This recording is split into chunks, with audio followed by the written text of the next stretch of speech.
So the word on the street is that Gilberto Zudo Ramirez is having promotional issues with Top Rank.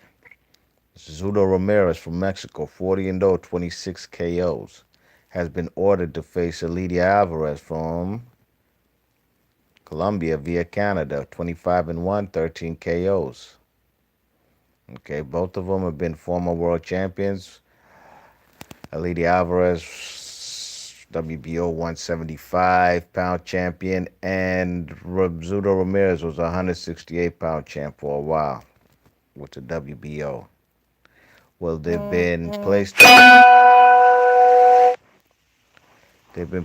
a kind of eliminator by the WBO in a four-man tournament. Zudo Ramirez versus Elidia Alvarez. And in the other bracket, we have Umar Salamov, who's 25 and 1, 19 KOs from Russia, training in Las Vegas, versus another Russian-born fighter, Maxim Vlasov, who's 45 and 3 with 26 KOs. But like I said, word on the street is Zudo Ramirez is having promotional issues with Top Rank and possibly is on the verge of trying to get a buyout in his contract. Okay? So, Elidia Alvarez promoter, Ivan Michel from Canada, with his Gym Promotions. I forgot what Gym stands for.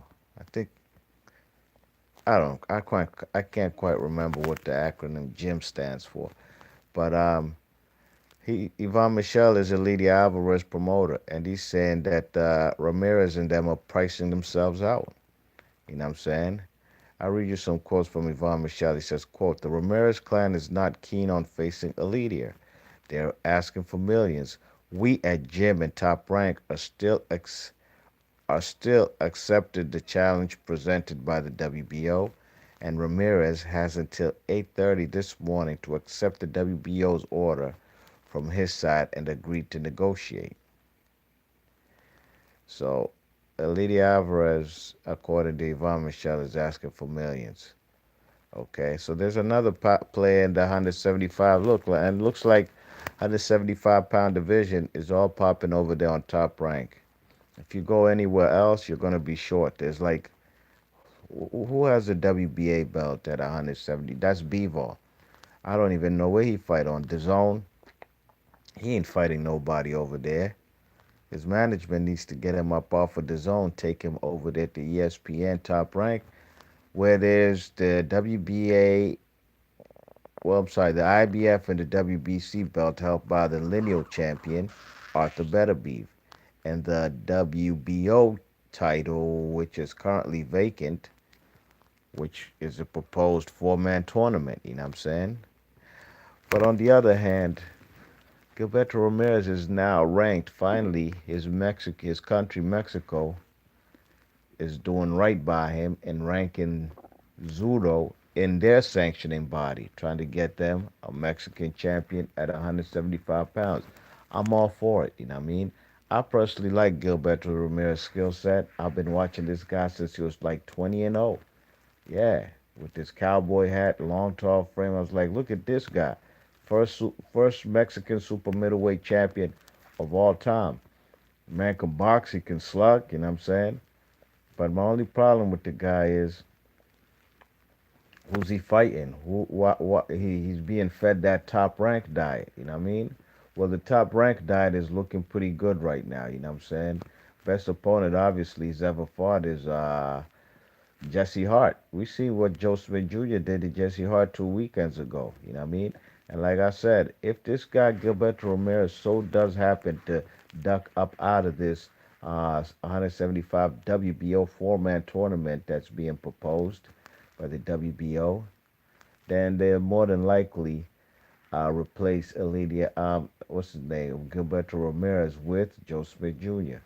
But then again, Gilberto Ramirez is ranked number one in the WBO, where the title is vacant. He's ranked number one in the WBC, held by Arthur Beterbiev. You know what I mean? So which route shall he go? That's the question I want to know. What's up, Unrivaled McGregor's in the chat? What's going on, man? McGregor says this dude resume is hyped to the hill. Absolutely, man. I like Zordo, but you're absolutely right. I agree 100%. Unrivaled Boxer Talk says used to love Zordo, but it's gone too far for me. It comes to a point, and I've always said this on previous videos. There's a lot of fighters out there who don't seize or capitalize on the momentum that they've achieved. And then, even regardless if they become a champion, they stock plummets. You know what I'm saying? People don't even consider these guys champions or even talk about them. Kaya Fai is one of those guys. He's about to fight Roman Chocolatito Gonzalez. If he can beat him, his stock will rise again. People are going to be asking for him to be involved in other unifications, no question about it. But if he loses, he did it to himself. You know what I mean? Man got himself a title. Has had some fights which were dubious decisions on his title in his title defenses. But then again, his stock plummeted. Bud Crawford, his stock has plummeted too. You know what I mean? Why you think Bob Arum is out there talking about he's trying to get Bud Crawford to fight McGregor? 9 times out of 10, or 9.999 times out of 10, that fight's not gonna happen. McGregor ain't getting in the ring with no damn Bud Crawford. Bud Crawford's stock has plummeted. Hence why you see he's even dropped. I personally think he's still number one pound for pound. I'll take him over Lomachenko, Canoli, all these guys. You know what I'm saying?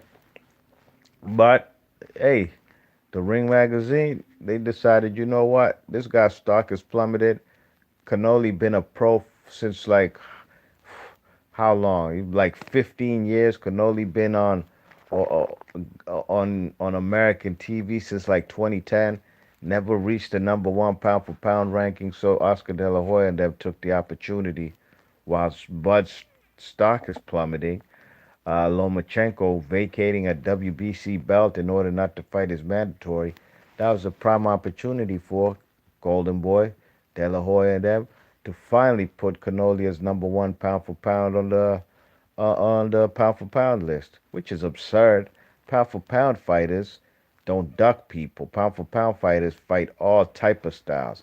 Pound for pound fighters don't leave USA where there's fights with Andrade, Golovkin rematch, Jamal Charlo. They don't do that to go over there to Japan to fight Ryota Murata. Granted, yes, there's a lot of money out there in Japan. Ryota Murata is a star. But there's a track record. When Canoli's fighting the likes of Rocky Feldon, when there's Callum Smiths and Billy Joe Saunders out there, how do you consider the man pound for pound when he's not taking on all comers and all styles? We know what styles give him difficulty. The Floyd Mayweather style, Landy Lara, Austin Trout, pure boxers. And that's why you will never see this guy Canoli in there with the pure boxer ever again in your life. You know what I'm saying? So how could he be number one pound for pound? That's ridiculous. But like I said, when a man's stock is plummeting, like Gilberto Ramirez, I was high on the guy. I picked him to thoroughly wash Arthur Abraham, and that's exactly what he did. He gave that man a boxing lesson. Didn't even slug with the guy. Just boxed him from the outside for 12 rounds. Masterpiece. Whitewash. I was high on the guy. He ain't done nothing of much of since, you know what I mean, except beat Jesse Hart twice. You know what I mean? So when fella's stock is plummeting in boxing, it happens to a lot of guys. A lot of guys. Deontay Wilder's stock ain't plummet. Anthony Joshua, did his stock plummet? Um, I really can't tell. I'm not over there in Europe or the United Kingdom. You know what I'm saying? So I know here in the USA, this guy is not a known commodity. That's what we're not gonna do. He's not a known commodity. He ain't no more. He's not more known than Deontay Wilder. I know that for a fact. You know what I mean? So in England, he might be the man still, even with his one loss. And at the end of the day, Eddie Hearn and them, they don't want this guy's stock to plummet either. You know what I mean? To go down because That's going to be millions and millions of dollars that's going to be thrown out the window. That's not going to be there if the guy Anthony Joshua loses. Deontay Wilder and Anthony Joshua is if the fight does happen, 9 times out of 10, Anthony Joshua's not going to come back to the States to do that. He's not going to fight Wilder here. They're going to have to bring Wilder over there to the UK. There might be more money in the States, obviously. Remember, Anthony Joshua's highest payday before the rematch with Andy Ruiz was when he came to Madison Square Garden to fight in USA versus a guy who was on a 5 week notice. You know what I'm saying? So that was his biggest payday. So obviously the money's here in the States. But Eddie Hearn and them, if this guy loses at all three of them belts to Deontay Wilder, let's really be honest about it. Matchroom Boxing don't have no um, world class fighters as far as stardom. You know what I mean? They might have some world class fighters, guys like Callum Smith, maybe Billy Joe Saunders. But at the end of the day, can these guys, if they do fight the best of the best in the division, if they do a tournament, are they going to bring back all the belts to the UK, or will they lose to the likes of Benavidez and Caleb Plant? All those questions in the air. But at the end of the day, the real money maker in Matchroom is Anthony Joshua. Dillian White does his pay-per-views over there too. But then again, if he gets knocked out by Deontay Wilder, which I can guarantee you will happen, you know what I'm saying? Listen to Dillian White's tone when he talks about Wilder. I'm not scared of him. I'm sorry. Like Deontay Wilder ain't never come out there and told people they should be scared of him. You know what I'm saying? You know what I mean? Deontay Wilder is a guy who is actually like a peace-loving guy. You know what I mean? When he gets into his mode of fight night, when he's talking about knocking people's heads off and knocking them out, that's what he's paid to do. That's what his opponent across the ring from him is trying to do. So that's part of the game. We know this, you know what I mean?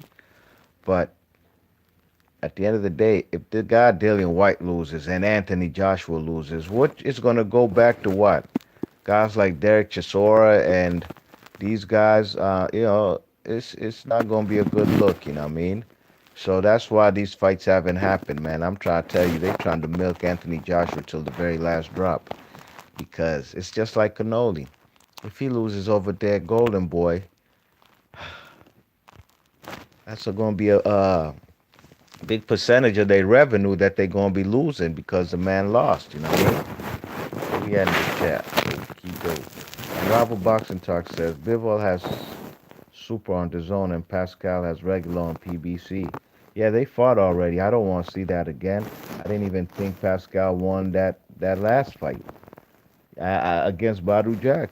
I don't know how the hell he won that fight, man. And I like Pascal.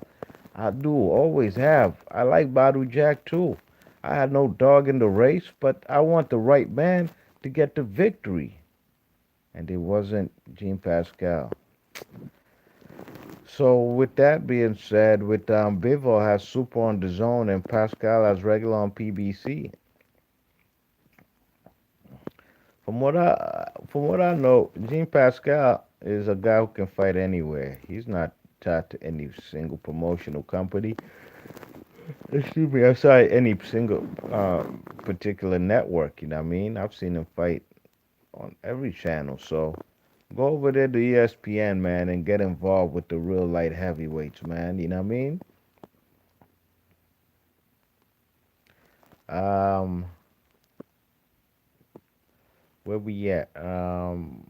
Unrivaled Boxing Talk says, I felt that your fight lost to Israel Gonzalez. Absolutely, I thought he lost that fight. Unrivaled Boxing Talk and News says his stock didn't plummet, but it's not huge. What do you mean? As it was, his stock didn't plummet, man. That man lost that fight. Who the hell has he fought? That man's been a champion for how long, and they never even attempted to unify. And he's looked whack in a lot of those title defenses. Nah, man, that guy, just like Jerwin Ancajas, super flyweight champ IBF, fighting a whole bunch of nobodies. People were high on this guy when we seen this guy on the undercard of Manny Pacquiao versus Jeff Horn over there in Australia. Beat the heck up out that Japanese. What he done ever since? Nothing. These guys not trying to unify. At least Ancajas and Yakaya Fa, they should have been fought each other. Nope, they want to milk their belts. They're gonna be only one-time champions. I'm trying to tell you this right now. Once they lose their titles, they'll never be world champions again. That's just the truth, man. It's not hard to see who's ambitious in the game of boxing. You know what I mean? Where we at? Unrivaled Boxing Talk said I scored it a draw, but I swung rounds versus Jack. The Yeah, I didn't have that fight a draw. I had that fight 8 rounds to 4 for Badu Jack. Yeah, 8 rounds to 4. They both got dropped each other, but the championship rounds, Pascal took a thorough beating. Round 12, Pascal got a vicious chin. Badu Jack put him on the canvas, damn near put him through the ropes. You know what I mean? Unrivaled says, I felt Jack won, if not a draw. Absolutely, Jack won that fight. Draw, best case for Pascal. Nah, Pascal was trying to steal rounds. You know how you do. Tried to let his hands go at the last 30 seconds. Uh, Unrivaled Boxer Talking News says Anthony Joshua's stock hasn't plummeted. Well, it might have not plummeted in the UK, but in the States, man, a lot of people don't rate that guy. It's just the truth. You guys in the UK, you guys might still rate the guy. But when a man takes a beating like he did from the man Andy Ruiz in the first fight, this it's just a visual in people's head that that could happen again, and it probably will happen again unless he's matched with look, there's always been talk about um, him vacating the WBO belt, and I was always like, for what? Why would you vacate it? You worked hard to get back your titles from Andy Ruiz. All you talk about is fighting mandatories. You know who your mandatory is at WBO. But now I'm hearing that I actually, that's just some social media shit. You know what I mean? So I can't. I could only take that with a grain of salt. But at the end of the day, why would you vacate the WBO belt but still want to fight Pulev with the IBF? Come on, man. Who wants to see AJ versus Pulev? We'd rather see AJ versus Usyk. Like I said, I'm not going to speak about over there in the UK, but here in the States, a lot of people I know, a lot of people who watched the first Andy Ruiz versus Anthony Joshua fight, because it was at normal times, prime time, USA Eastern Standard Time, regular nighttime Saturday-ish, you know what I mean? They didn't, a lot of people didn't watch the second fight, and they didn't even bother going back to watch the second fight because they heard the results. They heard Ruiz ain't do nothing. They heard the man Anthony Joshua boxed a safe fight. So there was nothing really for them. It wasn't like they had to see it. You know what I mean? Like a lot of people got to watch Wilder versus the Cuban. You know what I'm saying? A lot of people invested in that and they watched it. You know what I'm saying? The rematch was just about the same. Actually, it was the first fight pay-per-view. I don't think, no, it wasn't. You know what I mean? But it was just about on the same numbers or just a little less than what Wilder did versus Fury. You know what I mean?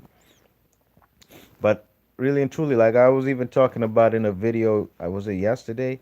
They asked Oscar De La Hoya who he thinks is the number one heavyweight on the planet, and I think he said he said it's either between Fury and Wilder, and he got to talking about them. Then the interviewer asked him, "What about Anthony Joshua?" He was like, "Oh man, jeez, how could I forget Anthony Joshua? Yeah, I like Anthony Joshua.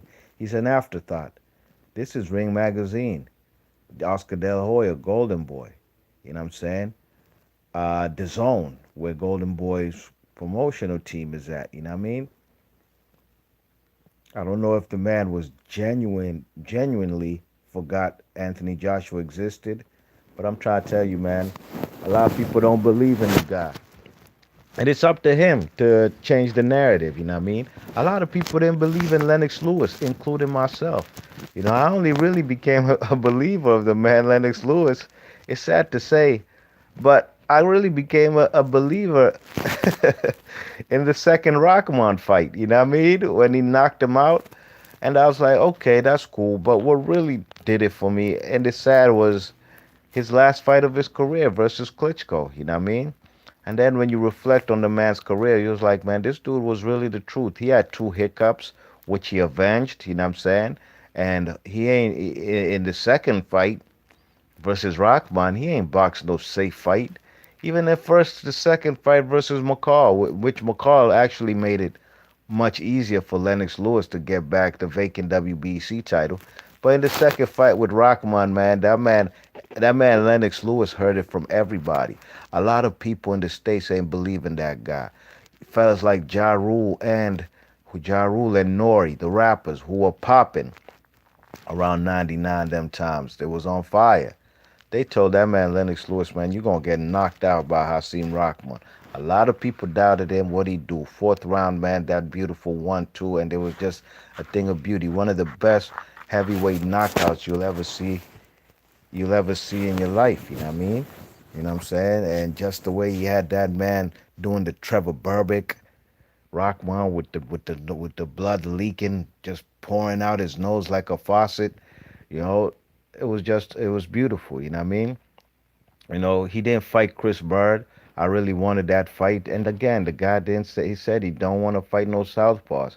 So these were things that we always kept in account why fellas ain't believing Lennox Lewis. Obviously, this is States, you know what I mean?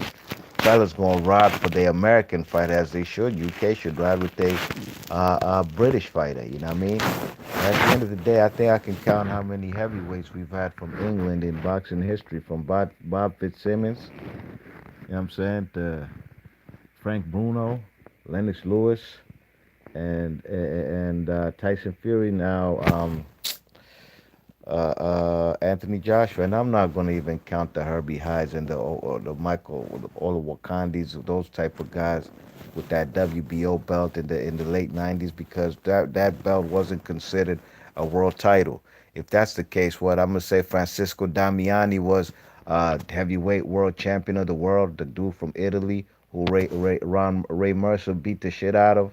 That's what we're not gonna do. Where I grew up watching boxing, it was WBC, WBA, and IBF. Now, when the WBO got recognized as a legitimate heavyweight, or I'm sorry, a legitimate sanctioning body title, that's when we can start the lineage and start counting it as a legitimate heavy sanctioning body title. You know what I mean? But yeah, man. So as far as Unrivaled says, AJ stock hasn't dropped. It might not have in the UK. The man clocked a shitload of money out there in Saudi Arabia, but that's the Arabians got a lot of money, and they're pretty generous when they got, because they even built a whole stadium for that particular fight. You know what I mean? But look, Unrivaled, you can't. This is what we can't deny. The guy came to USA and wet the bed on his first attempt. A lot of that is still edged in a lot of people's memory bank, you know what I mean?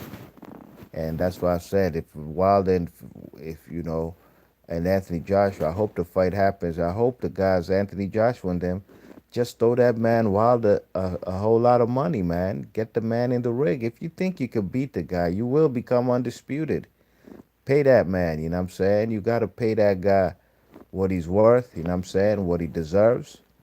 The guy ain't got no loss on his record. Deontay Wilder ain't never been knocked around on the canvas in no professional fight, getting dropped 4 times and just being beat by an overweight guy. So these things are actually factors that Wilder now has leverage in negotiations. You know what I mean? If Wilder got to go to the UK, so be it. You know what I mean? I thought AJ said he was coming to conquer and take over USA, but he ultimately failed with that mission. So I guess he's on reset mode, you know what I mean? Or, but he'll probably try to work back his confidence, you know what I mean? Because that's one thing we can't dispute. In that fight versus Andy Ruiz, um, Andy Ruiz didn't cut off the ring, man, was overweight. But when he did catch the man, AJ was visibly shaken up. Yeah, more than Ruiz. Ruiz got caught with a clean. Was it in the first or second round? Clean flush right hand. Joint even cut his eye up, busted him up. That man kept his poker face. His legs ain't do no funny dance. He ain't get the clinching or nothing. He just came forward.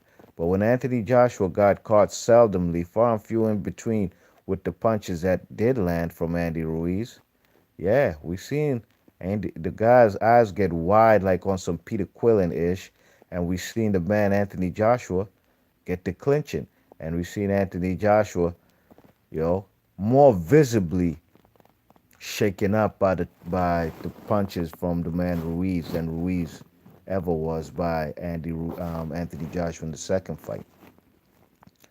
Unrivaled said AJ stock hasn't dropped, but he's not as big. Um, I feel you, man. I wouldn't doubt it, man. And you take a loss like that, look, I'm sure they're gonna still, hey, man, they're gonna have to milk that guy's titles and keep him hostage. You know what I'm saying? That's the only way, you know, they can keep people interested again. You know what I mean? And still draw large crowds over there in the UK. You know what I'm saying? But at the end of the day, you know,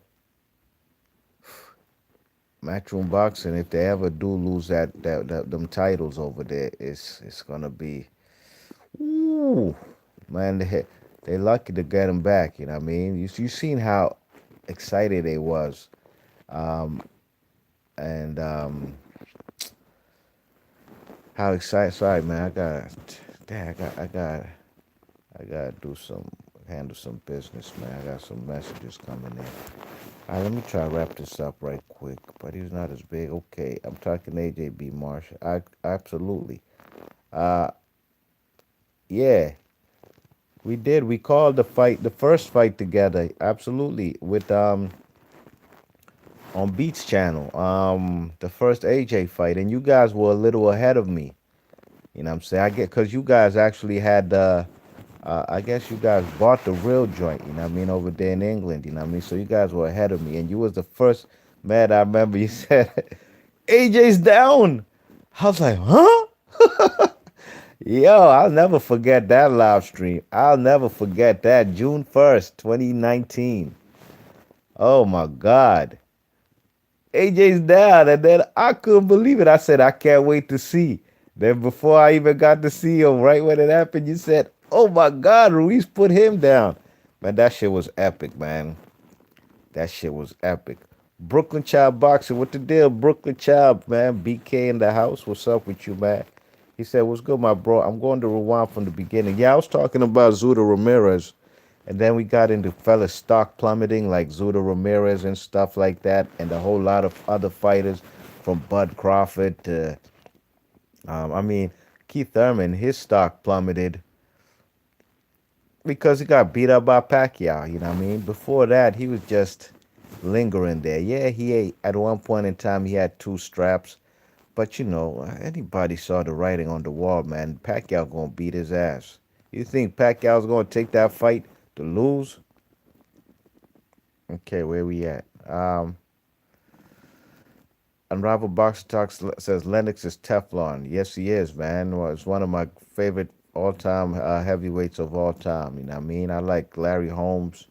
I like Lennox Lewis. I like Muhammad Ali.